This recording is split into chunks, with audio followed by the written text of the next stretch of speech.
Tudo bem, pessoal? Sou o professor Marco Guerreira. A nossa disciplina é Economia para a Vida. E hoje estaremos no módulo 2.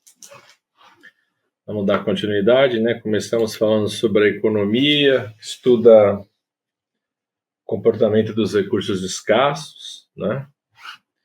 Falamos de taxa de juros, de inflação, falamos do PIB, falamos um pouquinho do governo, através da política econômica e da política fiscal, que eles acabam incentivando ou não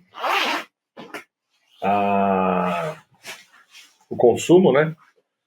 Através de uma política expansionista, o governo reduz taxa de juros, reduz impostos para incentivar o consumo. E quando a inflação está fora da meta, está fora de controle, acabam fazendo a política restritiva, elevando taxa de juros, suspendendo subsídios, elevando impostos para diminuir o consumo. Freando o consumo automaticamente segura a inflação. Então, esse módulo 2, vamos falar um pouquinho das ciências econômicas, né? Ideia de valor, julgamento de valor, ciência humana, padrões de comportamento humano, matemática e os modelos econômicos. Sistema de produção capitalista, muito a gente escuta nesses tempos de política, falando direita, esquerda, nessas ideologias, e algumas pessoas falam mal do capitalismo, às vezes até tem uma outra coisa que faça sentido, mas a verdade é que se não fosse o capitalismo para gerar emprego, gerar renda, gerar imposto, o governo não teria receita, né, para poder fazer o que ele quer. Então, quando você pega, por exemplo, um governo socialista, para ele poder fazer o que ele quer, ele tem que ter recurso, e esse recurso ele veio através do capitalismo, geração de impostos, né?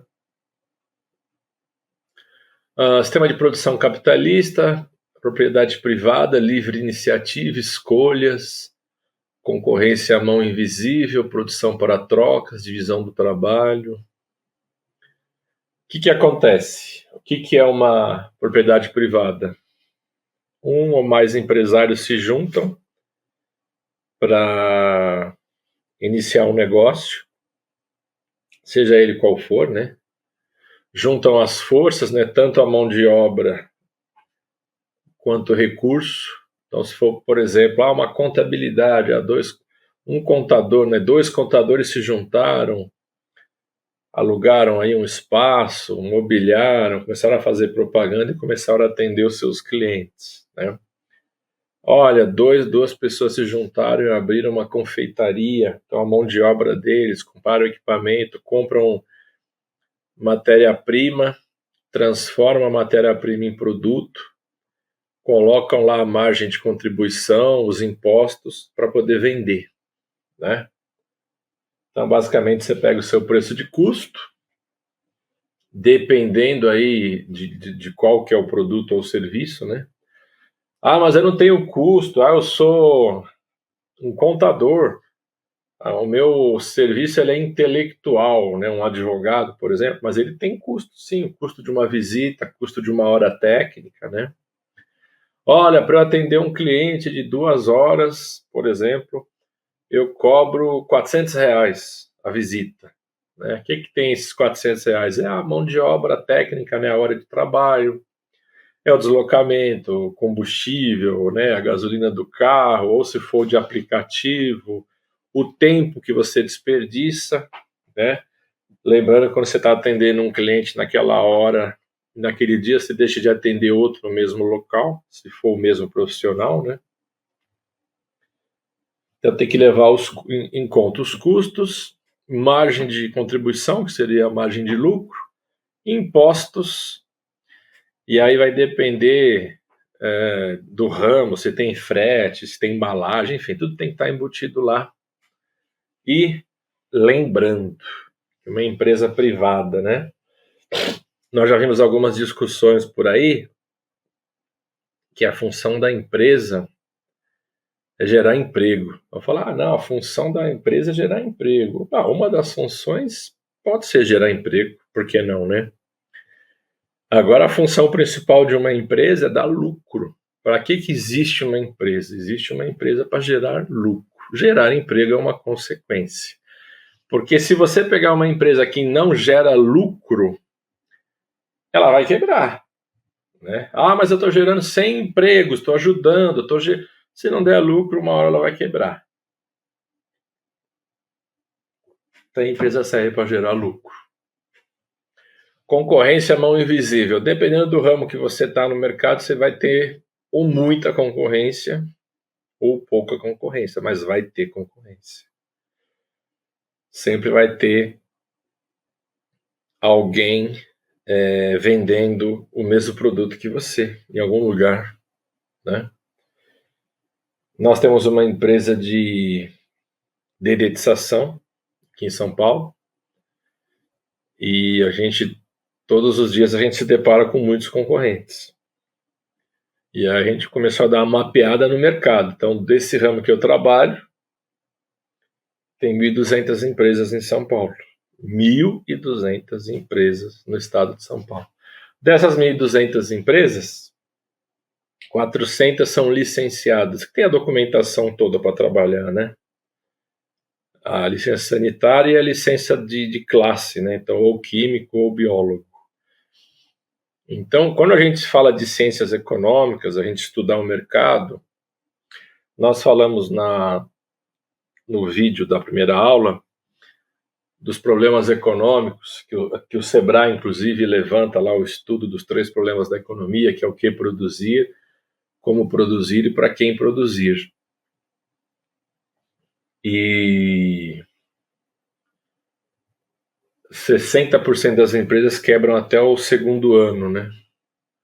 Por falta de planejamento, falta de estudo de mercado. Às vezes você está cobrando um preço que você acha e não vende, e a concorrência está vendendo 20% menos. Enfim, são vários fatores que precisam ser levados em conta, né? Mas o meu produto é muito bom, é de qualidade excelente. Tudo bem, mas você está com o valor 20% acima do que o valor do mercado. Não vai vender, né? Então, a concorrência, a gente tem que estar atento à concorrência no mercado. Né? Você tem que olhar os concorrentes? Com certeza você tem que olhar os seus concorrentes. Tem que copiar os concorrentes? Não, você precisa estudar os seus concorrentes, ver o que eles estão fazendo e fazer melhor, né? Eu tenho que fazer pesquisa de mercado, ver com quem que eu estou concorrendo e eu preciso ser melhor que ele, melhor no atendimento, melhor no preço, melhor no prazo para eu poder ter sucesso. Produção para trocas, né? Antigamente nós tínhamos o sistema de trocas que era o escambo ou troca direta. Então imagine uma região um local, né? Onde tinha um mercado. O que é um mercado? O mercado é uma área, local ou espaço, né? Um lugar onde as forças econômicas se encontram. Quem que é força econômica? É quem vende ou quem produz e quem compra ou consome. Então, para ter um mercado, é um lugar onde tem gente vendendo, onde tem gente comprando, né? Mas o mercado digital não é um lugar, né? Porque ele pode ser pode estar em qualquer lugar, né? Então, vamos dizer que a internet é um lugar. Então, no mercado digital, você vai ter quem está ofertando, quem está vendendo ou produzindo, e vai ter quem está consumindo, quem está comprando. Tá? Esse é o padrão do comportamento humano. Ou você vai estar do lado do comprador ou do lado do vendedor. Em algum momento, você vai ser vendedor ou vai ser consumidor de algum produto. Tá? Aí, nós temos aqui os sistemas econômicos. Primeiro, da propriedade privada. livre iniciativa, produção visando trocas, concorrência empresarial. Como nós falamos, você vai ter o teu negócio lá, ou vai fazer parte de um negócio, né? Você vai ter aí 2 empresários ou mais comprando matéria-prima ou prestando algum tipo de serviço, buscando lucro, visando lucro. Ah, mas a minha empresa tem uma função social. Pode ter, mas a empresa privada, que se não tiver lucro, ela quebra, ela fecha, tá? Que a gente escuta aí muita gente, às vezes, falando bobagem, mas a empresa ela serve para dar lucro. Essa economia de mercado é a empresa privada. Propriedade privada e propriedade pública, livre iniciativa com restrições, produção visando as trocas, coexistindo com produção estatal visando o autoconsumo, concorrência empresarial e participação estatal. Quando pega uma economia mista, normalmente você tem uma parte do capital é privada, outra parte é pública. Um exemplo que a gente tem aqui em São Paulo é a Sabesp. Sabesp ela é uma empresa estatal porque ela tem 51% do valor dela, das ações dela, está em poder do Estado. Os outros 49% é capital privado. Economia centralizada, propriedade estatal, produção decidida pelo Estado, inexistência de livre iniciativa, produção visando o autoconsumo, inexistência de concorrência empresarial. Então, por exemplo, o Estado ele fornece alguns tipos de serviços, pega a segurança pública, não tem concorrência. Então, você está em São Paulo, você vai ter a Polícia Militar, você vai ter a Guarda Municipal, que é tudo do Estado, né? Vai ter a Polícia Civil, cada uma dentro de uma área específica, né? A Polícia Militar ela é ostensiva, a Guarda Municipal ela é mais de bairro para cuidar das escolas e a Polícia Civil ela é investigativa, né? Então, cada uma aí no seu quadrado e não tem concorrência, tá?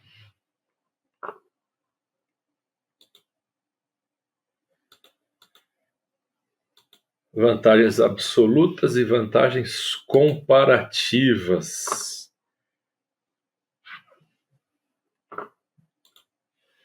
Teoria das vantagens comparativas, que é o pensador, é o David Ricardo.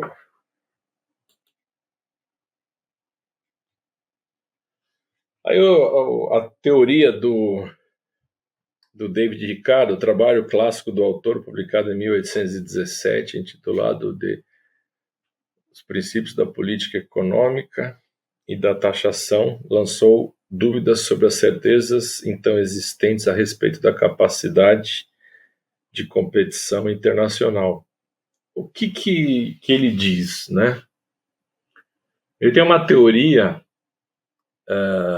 que, apesar de um país ele ser mais desenvolvido que o outro, que teriam que ter uma comparação para ver, dentre esses países que são desenvolvidos e que produzem os mesmos produtos, quem consegue ter mais vantagem na produção de produto, né? Falar, mas país tal é especialista. Sim, mas tem outro país que também produz determinado produto. Qual deles produz melhor, né? E aí ele tem uma maneira de identificar isso e pelo estudo que ele fez. Ricardo é o autor da teoria das vantagens comparativas que demonstra serem vantajosas as trocas internacionais, mesmo numa situação em que determinado país tivesse maior produtividade que o outro na produção de todas as mercadorias.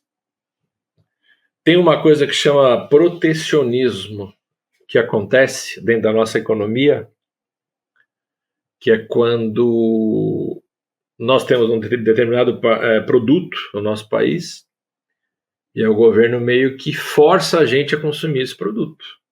Aí você fala assim, poxa, pegar, por exemplo, pegar uma caneta aqui. Olha, o Brasil produz essa caneta e ela custa R$2 aqui para a gente com imposto, né?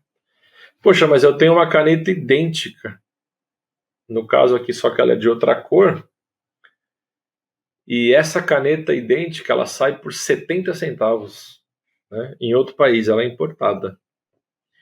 E o protecionismo ele diz o seguinte, que você tem que dar preferência pelo produto que é produzido na sua economia, porque você consumindo esse produto vai gerar emprego, vai gerar imposto, vai gerar renda para o teu país, para a tua economia.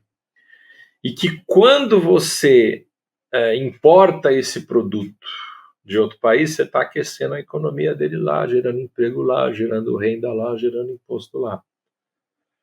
E aí, assim, o Brasil ele não tem condição de aumentar o preço do produto que vem de fora.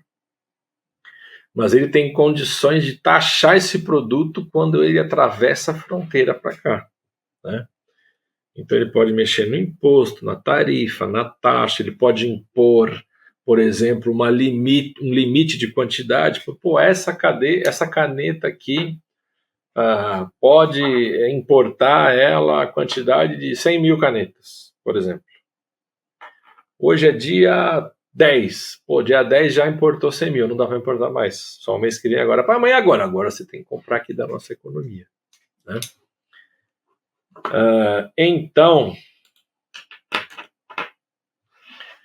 David defendeu o fim das restrições à importação de cereais. Então, defendeu o fim da restrição, ou seja, haviam restrições, né, para você comprar de outro país. Então, cereal a gente tem aqui, tá, a nossa produção você tem que comprar aqui.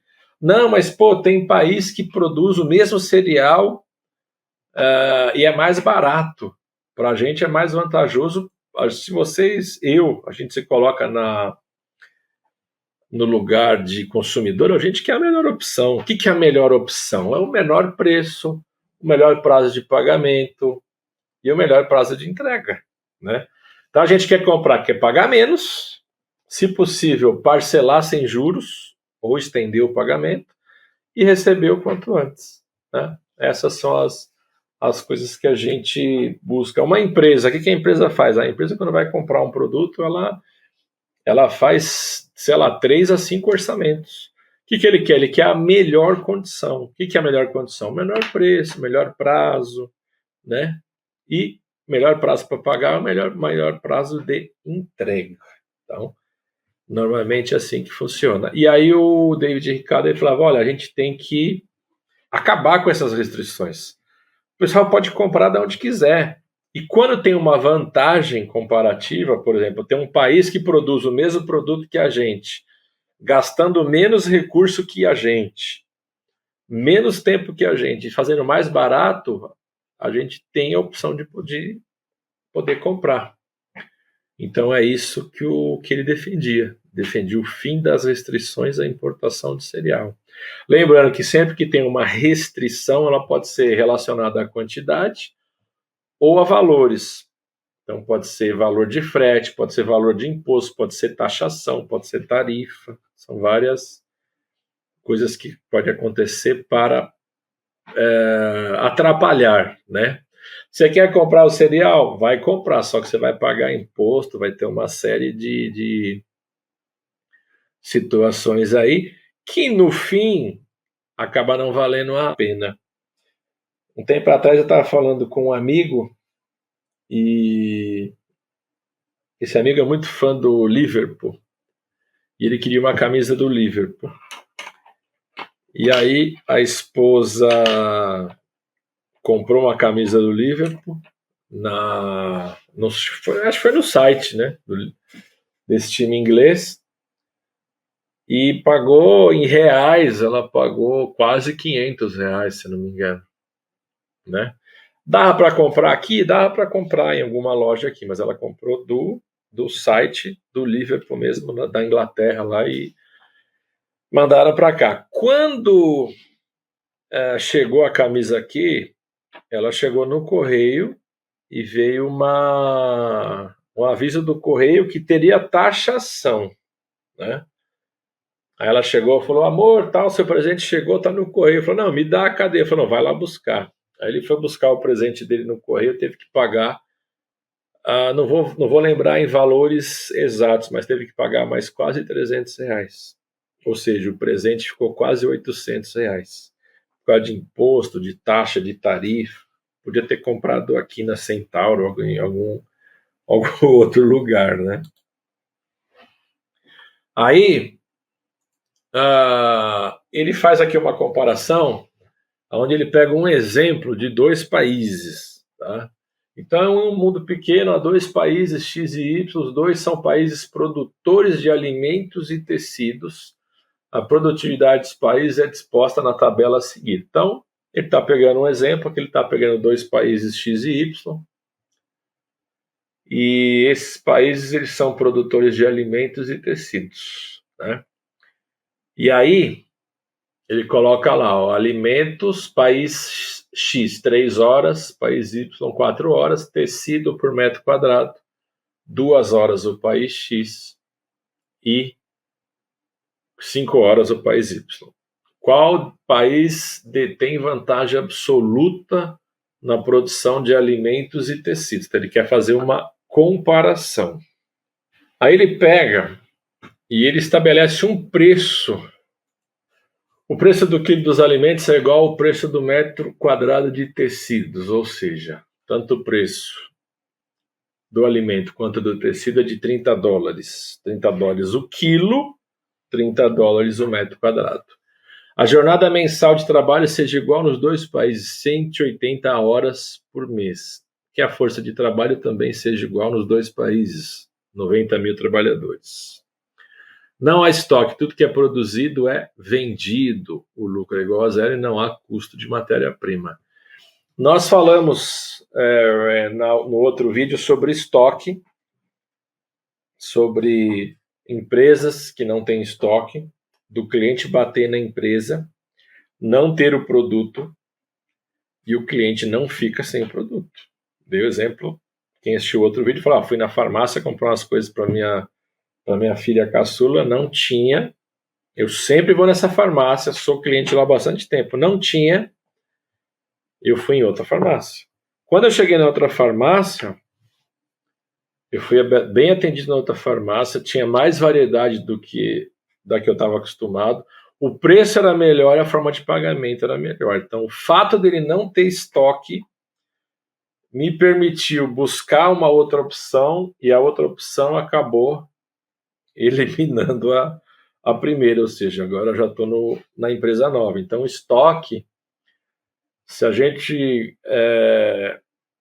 for conversar sobre economia, gestão e sobre marketing, o marketing vai falar que você tem que ter estoque, que você tem que fazer propaganda, que você tem que vender. Gestão de produção, gestão de estoque, gestão de custo vai falar o seguinte, para você ter um estoque, você vai gastar dinheiro na produção, na mão de obra e na armazenagem. Então, estoque é um dinheiro parado. Poxa, mas você está dizendo que o estoque tem custo, custa caro e não é um negócio tão bom de ter. E o marketing está falando que ter. Qual que é o ideal? O ideal é a gente ter um meio termo. O que é um meio termo? Eu não gastar todo o dinheiro que eu tenho no estoque para ficar com muito estoque e também não ficar com estoque. Uma ideia. Olha, eu tenho a capacidade de 1.000 peças, de 1.000 unidades para cada produto que eu trabalho. Eu trabalho com estoque de 25%, então eu trabalho com estoque de 250 peças. 250, tá, mas e aí? E aí que quando eu chegar se eu trabalho com 250 na média, quando eu chegar em 100, que é 10%, então o meu estoque, eu tenho a capacidade de até 1.000, trabalho com 250 unidades, quando chega em 100 unidades, já me desperta lá um alarme e fala, opa, eu tenho que repor, né? Pô, mas professor, o produto X é o que vende mais. Se vende mais, isso aí você pode ter um estoque maior.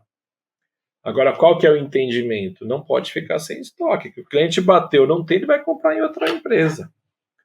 Coloquem vocês eu quero comer uma pizza hoje. Ah, legal, liga na pizzaria. Pô, quero uma pizza de... Hoje é dia de pizza, hoje é sexta, né? Dia que eu tô gravando isso aqui.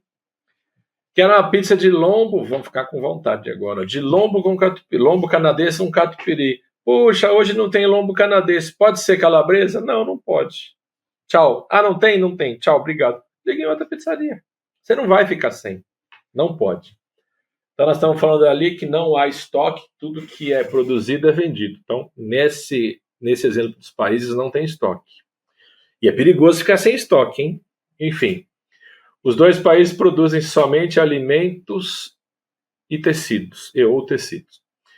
Em condições de economia fechada, em que cada país emprega metade da sua força de trabalho na produção de cada um dos bens, qual será o PIB mensal de cada país? Então, R$ 30 é o quilo do alimento ou o metro quadrado do tecido.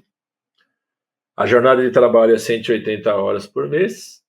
E a força de trabalho é 90 mil no total, no caso 45 mil para cada produto, para alimento ou para tecido. Muito bom, vamos lá para o próximo. Aqui. Aí,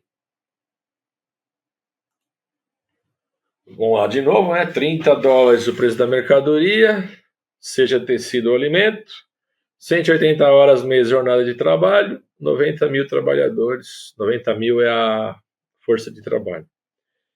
Alimentos, país X 3 horas, país Y 4 horas. Isso aí é a quantidade de horas que ele informa que demora para produzir o alimento. Tecido metro quadrado 2 horas, país Y, país X 5 horas no país Y. PIB de alimentos do país X. Aí ele faz a conta lá, 30 vezes 180 vezes 90 dividido por 2, que seria metade, né? Que é 45 mil. PIB de alimentos, no final dá um valor de 81 milhões. Vamos para o próximo.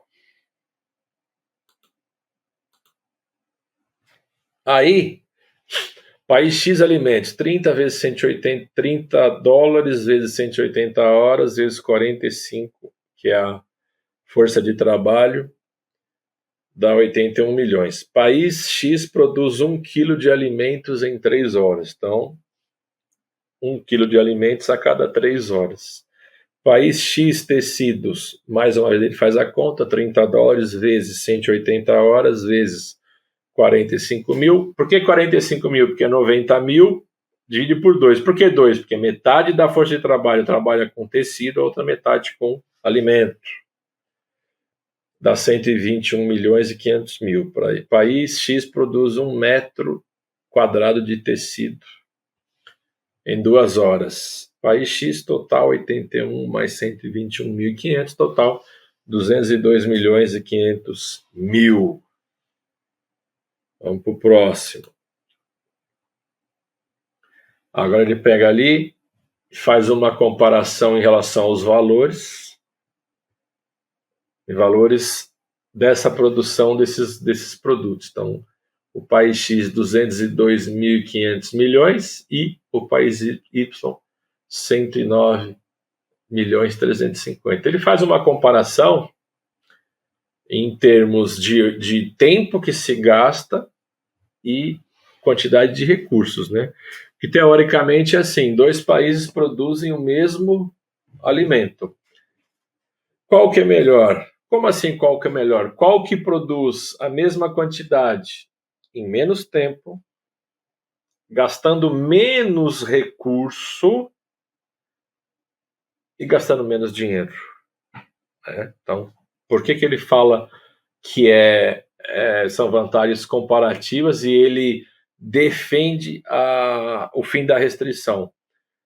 Porque a restrição, ela te impede de comprar de outro país. Por quê? Porque dentro da economia a gente já tem embutido o tal do protecionismo. Você tem que comprar daqui, você tem que gerar emprego aqui, você tem que gerar imposto aqui, né?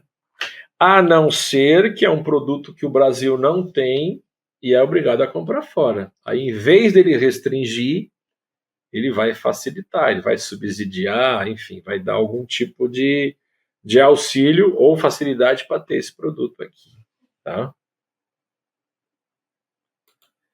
Aí, em condições de economia fechada, qual será o salário médio de cada país? Aí ele pega o salário médio, PIB, dividido pelo número de trabalhadores, pegou lá os valores que deram e dividiu pela força de trabalho, que é 90 mil. Então, país X, 2.250, país Y, 1.215. Tem algumas situações que a gente vê na economia e que serve para a gente poder refletir da seguinte maneira. Lembrando da questão do protecionismo, que existe em todas as economias, outras mais, outras menos, né? E a questão também de alguns países, como a China, por exemplo, que ela tem uma quantidade muito grande de camponeses. A China tem quase 2 bilhões de pessoas, né? E a China tem uma quantidade muito grande de pessoas que trabalham, que ganham na faixa de $100 por mês. Então, com uma força de trabalho, com uma mão de obra tão barata, eles conseguem vender produto bem barato. Então, fica praticamente inviável um país como o Brasil, que tem uma carga tributária tão alta, que é tão burocrático competir, por exemplo, com a China, né? Às vezes você vê as pessoas tirando sarro, comprando produto chinês. Agora, você compra um produto no Brasil e na China o produto às vezes é menos da metade do preço. É um negócio assustador. Mas é réplica, é pirata, é tabajara, é não sei o que, fajuto, enfim. A mão de obra deles e o custo trabalhista é muito pequeno, diferente do nosso. E aí eles acabam conseguindo ter um preço final do produto muito baixo, né? Isso é um fator extremamente competitivo, né? No caso para eles, né? Vão vender cada vez mais. Em condições de vantagens comparativas, qual será o PIB mensal de cada país? Em uma economia de mercado, cada país irá se especializar na produção de um único bem e trocar o excedente com o vizinho. O país X vai se especializar na produção de tecido e o país Y em alimentos. Então, se você pegar uma comparação entre os dois países, onde um está com alimentos, o outro com tecidos, e aí quando faz a comparação nos dois, você vê qual que tem vantagem absoluta, ou seja, quem consegue produzir melhor. O que é produzir melhor, professor? Produzir a mesma quantidade de produto, então vamos falar em quantidade ou toneladas ou peso, usando menos recursos, né? O que é menos recurso? Menos mão de obra, menos matéria-prima, em menos tempo, né? Conseguindo fazer em menos tempo e gastando menos, né? Deixa eu passar para o próximo. Então, país alimentos, país X tecidos, aí no total ali 243 milhões. O próximo, 243 milhões. E o país Y, alimentos e tecidos, 121 milhões e 500. Quando junta os dois, vantagens comparativas, 243 milhões para o país X, 121 milhões e 500 para o país Y. E aí, pela comparação, os alimentos está mais barato no país Y e os tecidos também mais barato no país Y do que no país X. Ou seja, então a vantagem em comparação aí, o país Y sai mais barata a produção, né? Por quê? Porque foi feita a comparação entre os dois, foi feito os cálculos para chegar nesse valor menor.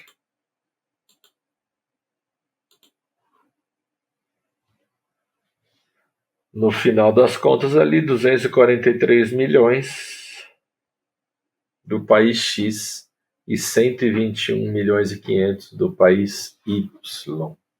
Essa é a teoria do David Ricardo, de comparar, olhar quem oferece melhor e não olhar para dentro do país, porque se a gente ficar pensando só no protecionismo, você acaba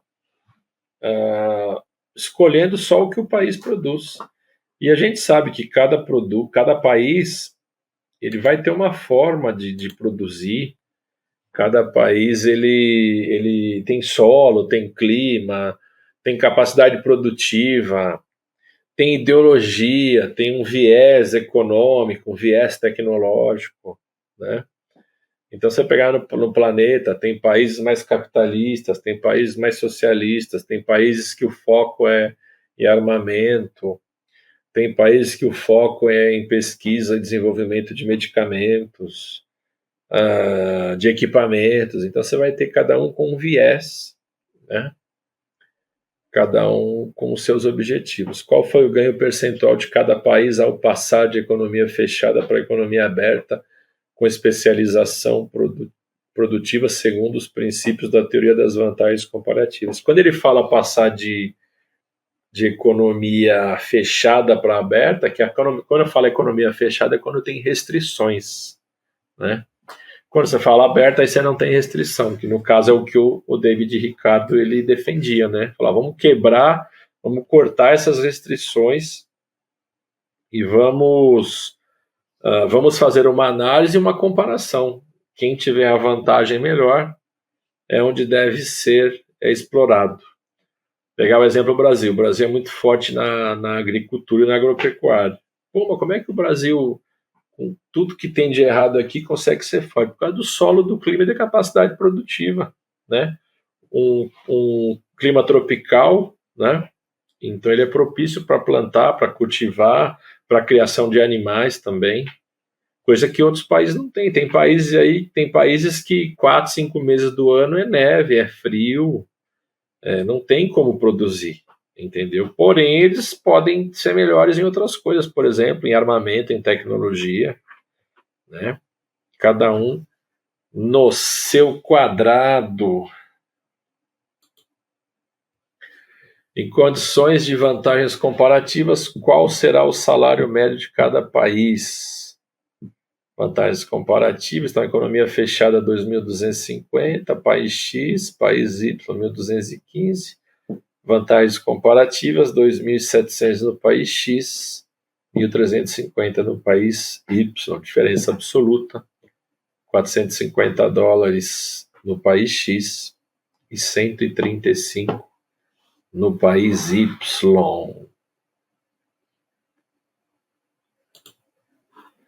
Com base na teoria das vantagens comparativas, responda as perguntas a seguir e justifique. Um país com baixa capacidade produtiva tem condições de enfrentar a concorrência externa? Então, como ele está falando de vantagem comparativa, ele tem condição de competir. Agora precisa ver se ele vai ter uma vantagem absoluta, né? Que seria aquela comparação, né? De produzir a mesma quantidade, gastando menos recurso, gastando menos dinheiro, né? Custando menos em menos tempo. Então ele tem condição, sim. Olha, o país ele tem uma capacidade produtiva bem abaixo da média, mas tem um produto especificamente que ele produz bem. Então, ele tem condições de enfrentar a concorrência, sim. Não no geral, mas em um produto ou outro, com certeza. Um país pode prejudicar os demais competindo por meio de salários baixos? Com certeza. Dei o exemplo da China para vocês. A China, fiz um estudo de caso, um estudo de caso um tempo atrás com os alunos do curso de administração da economia internacional, da disciplina economia internacional. E a China tem avançado muito economicamente nos últimos anos, tem produzido muito, é um dos países que mais polui, e isso a médio prazo vai ser um problema. porque o mundo está ficando, já tem um tempo sustentável, e aí vão dar preferência para quem é sustentável, né? As empresas que poluem menos, que acabam agredindo menos o país, seja usando água de reuso, seja usando tecnologias para captação de energia solar, para gastar menos energia, seja reutilizando embalagens, seja fazendo reciclagem, enfim, o mundo já de uns anos para cá já está pedindo isso. Inclusive tem empresas que na hora de contratar uma empresa ou uma multinacional ou enfim de outro país, ela quer saber se a empresa é sustentável. Ela fala, eu sou sustentável, nós somos tal, mas o que você faz para ser sustentável, né? Uns dias atrás eu vi uma propaganda de um condomínio novo, né? Desses mais modernos, com apartamentos, fugiu o nome agora, meu Deus. Aqueles apartamentos bem pequenos, não é kitnet, tem um outro estúdio, apartamento estúdio de 22 metros quadrados, eu acho, se eu não me engano. E aí lá fazendo a propaganda, tá, que agora tá na moda, apartamento estúdio pequeno para quem é solteiro, para quem é casal jovem e tal. E 22 metros quadrados, é um banheiro e uma cozinha com um quarto, tudo junto. E o prédio oferecia academia, lavanderia, tudo coletivo, né, outras coisas. E aí a propaganda falava que era um condomínio sustentável, tal. E aí uma pessoa ficava indagando, mas o que é sustentável? Não, a captação da água para regar o jardim, para lavar o prédio, para não sei o que, água de reuso. Tem um sistema de cisterna para fazer essa captação. No topo do prédio nós temos não sei quantas placas solares para captação de energia solar que vai economizar aí mais ou menos, ela falou, se não me engano, é um quarto do gasto da energia. Então é 25% ia ajudar, né?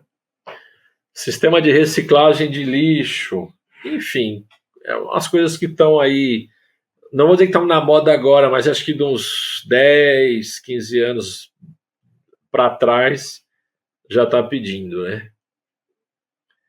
O comércio internacional promove a exploração de alguns países para que outros sejam beneficiados. Sim, no comércio internacional você tem muitos acordos aí entre os países. Você tem troca de tecnologia, né? Você tem troca de... Eu não tenho o produto, você tem o produto, né? O outro país tem o produto. A gente tem alguns acordos comerciais onde um país maior ele acaba fazendo um acordo com um país menor, às vezes soa como exploração. Vou dar um exemplo para vocês de uma coisa que acontece no nosso país e você vê muita gente criticando, muita gente falando um monte de bobagem sem entender, que é mais ou menos assim, o Brasil ele tem os postos de petróleo, aí o Brasil não tem tecnologia para poder refinar o petróleo. Então, o Brasil ele tira o petróleo, vende o petróleo grosso para os outros países, para os Estados Unidos, por exemplo, e depois ele compra o petróleo refinado, pagando, um exemplo, $50 o barril, né? Pô, mas é verdade isso? O Brasil tem esse acordo.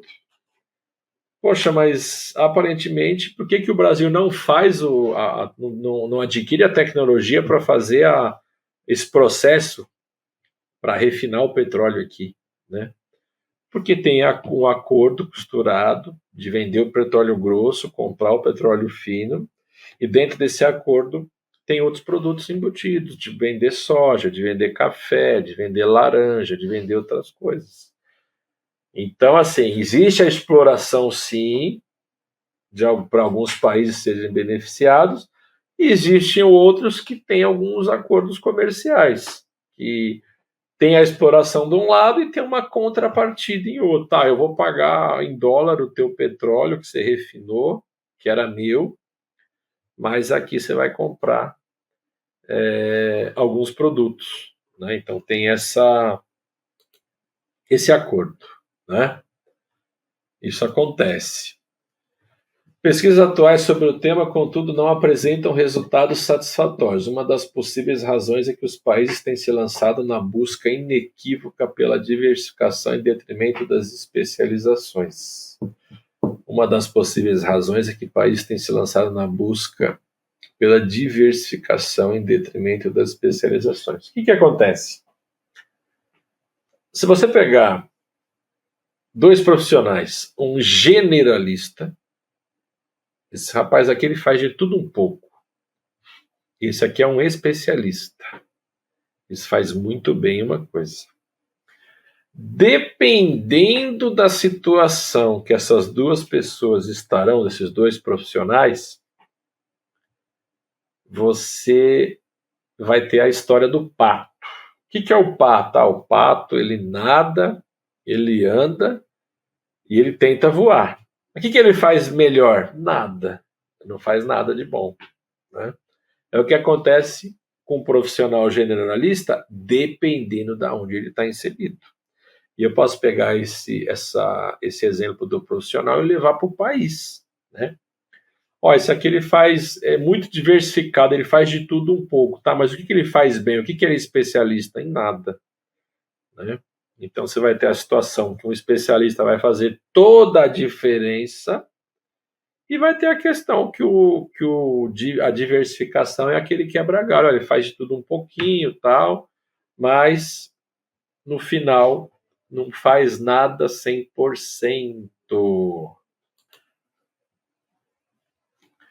Ainda que possam incorrer em desvantagens comparativas, os países preferem arcar com os custos de uma produção diversificada menos eficiente do que depender do comércio internacional.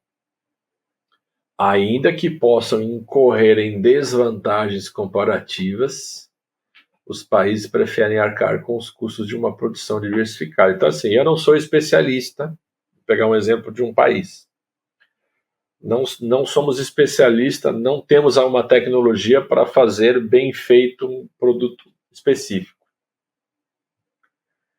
Mas a gente prefere arcar com essa despesa, com esse custo de não ser especialista e de ter uma produção diversificada, ou seja, produzir vários produtos, de forma menos eficiente. O que é menos eficiente? Estou produzindo um produto aqui que o custo desse produto é o dobro do que o custo de um país vizinho. Por quê? Para não depender do comércio internacional. O que os países, o tempo, ele já mostrou. Vou pegar um exemplo para vocês. Então, assim, olha, a nossa produção ela é ineficiente, a gente não tem matéria-prima, não tem pessoal qualificado, né? A gente não consegue produzir um produto de alta qualidade a ponto da gente conseguir vender esse produto para os países mais desenvolvidos. Então a gente acaba vendendo para o segundo escalão, vamos dizer. E esse segundo escalão ele acaba pagando um preço menor do que deveria. Por que a gente faz isso? Por que não deve depender do comércio internacional? Porque alguns países eles ficam reféns de outros países. Então, o Brasil depende, por exemplo, agora em 2022 teve essa questão da guerra da Ucrânia da Rússia com a Ucrânia, né? A Rússia querendo tomar um pedaço da Ucrânia lá, como a Rússia é maior, tem mais poder econômico, mais poder bélico, eles queriam tomar primeiro a Crimeia, depois contavam que a Ucrânia ia ceder, ia acabar a guerra. Mas nesse conflito entre ambos, a Rússia é um dos principais produtores de petróleo e gás. Então, nessa guerra desses dois países da Europa, acabou afetando a oferta de petróleo no mundo, né? E aí, o que acontece? Lei da oferta e da demanda. Se a oferta ela aumenta, a tendência é o preço diminuir. Se a oferta diminui, a tendência é o preço aumentar.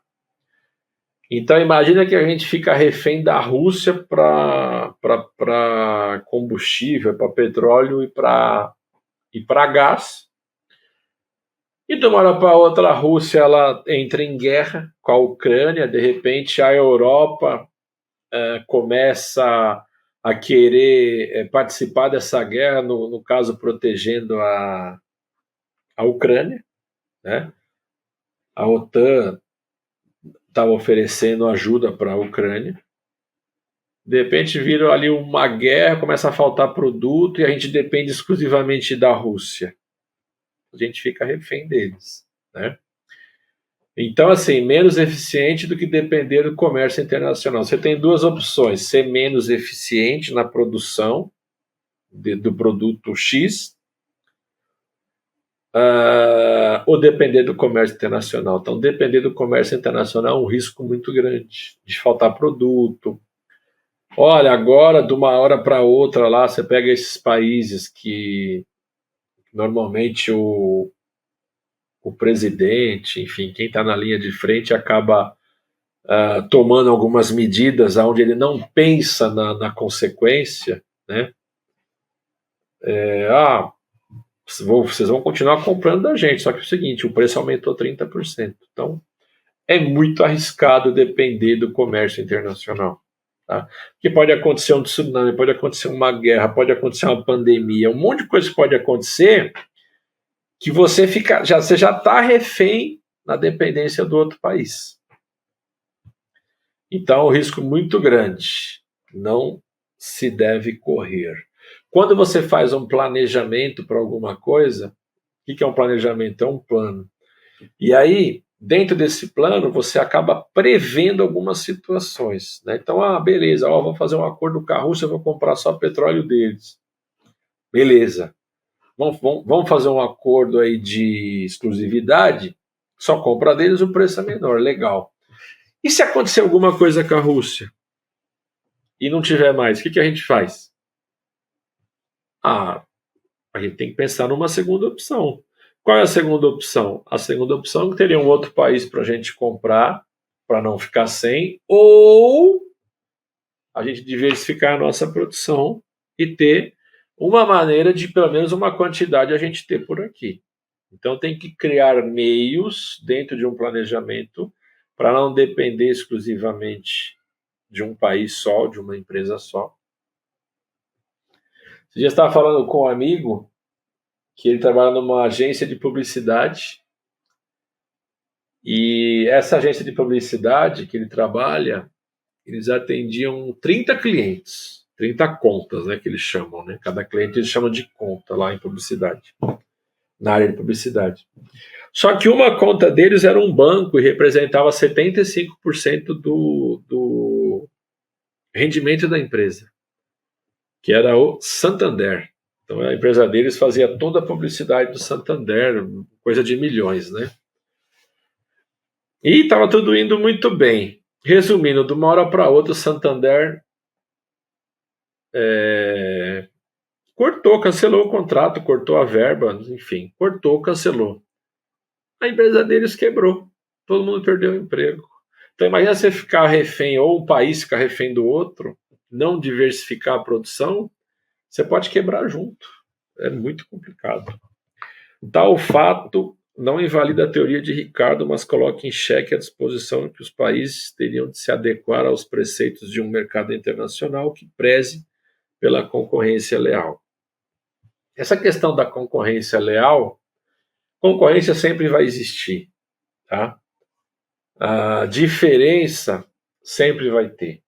Então, assim, mas o país tal paga mais imposto, o país tal, o prazo de entrega é maior, olha, o país tal, o solo e o clima é melhor, então é mais barato para produzir. Sempre vai ter diferença, né?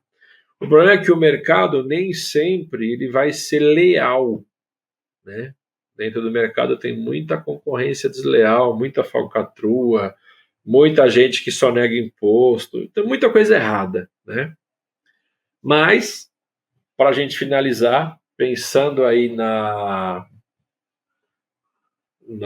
teoria do David Ricardo, deixa eu achar o slide dele aqui.